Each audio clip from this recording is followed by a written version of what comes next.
All right, welcome back to The Hill. So did you see this? Elon Musk telling advertisers to, you know what? But what caught our attention was something else that he said during a lengthy interview yesterday with the New York Times, CNBC, Dealbook, about his influence on... to help the environment than all other companies combined.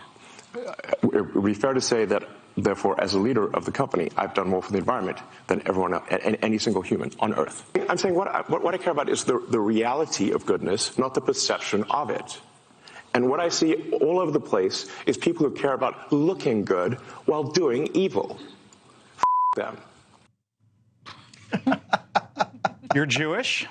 You thought what Elon said was wrong and anti-Semitic, and you thought he rocked last night in this interview. He was fantastic. I loved everything about it. I loved what he said to advertisers who, I agree, are trying to extort him into taking their favored political positions. He said, go bleep yourself. Yes, he did. And I thought he was wonderful. You know, I saw this tweet, which is complicated. We don't need to describe it. He essentially said, like, I said something stupid. My real views are as follows. And he said, look, many Jewish activist groups, because of the Jewish people's persecuted status, have gotten in bed with a host of left-wing causes, and they're learning these people support their annihilation. That is stupid. Maybe you should stop funding these people. Good for him. He's right. So the headline that's making the rounds, of course, is where he tells the advertisers to go bleep themselves, right? But that soundbite right there, I thought was incredibly interesting, because what he was saying is, you know what? I'm walking the walk on some of this stuff. I built Tesla. I've saved the environment more than anyone on this planet.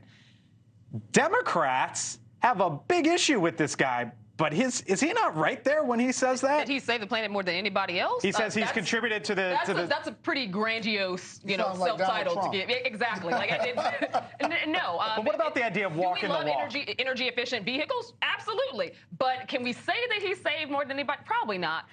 He's walking the walk of the language of people who he looks up to. He is framing himself in the way that he speaks after Donald Trump. It's grandiose. It's upsetting. He likes to appear big, bad, I think he's one of one. I don't think this has anything to do with Trump. Because he wants to appear strong. You lost many people he looks up to. Yeah, he's one of one. He's the most. It's an interesting concept, because a lot of what he was saying was, basically grasping at straws to see what strongman he could attach himself to, what strongman would believe in him. A lot of this is him trying to prove himself to be hypermasculine above all else. We know that advertisers are needed for social media, for general media, or nobody here is going to say F you to advertisers anytime too soon, whether you agree with somebody pulling out or not. And it is up to the private sector to decide who they want to support and who they don't. If we don't want to give this to you, we don't have to. So the whole analysis is problematic. But here's the big difference. We got to talk about UFOs next, so keep this short if you wouldn't mind. Short. He's worth $260 billion. Give or take. The advertisers are worth about $40 billion. So when he gives them the finger, he can afford it, and that makes him the difference maker. People leaving Twitter and Twitter basically tanking because he's literally watching it tank, and he is creating the map for it to tank purposely. I don't think yesterday there was a lot there. The Twitter stuff is getting the headlines. I don't think the Twitter stuff was the takeaway from yesterday. It's worth a watch. Thank you for watching, and make sure you go to joinnn.com to find NewsNation on your television provider.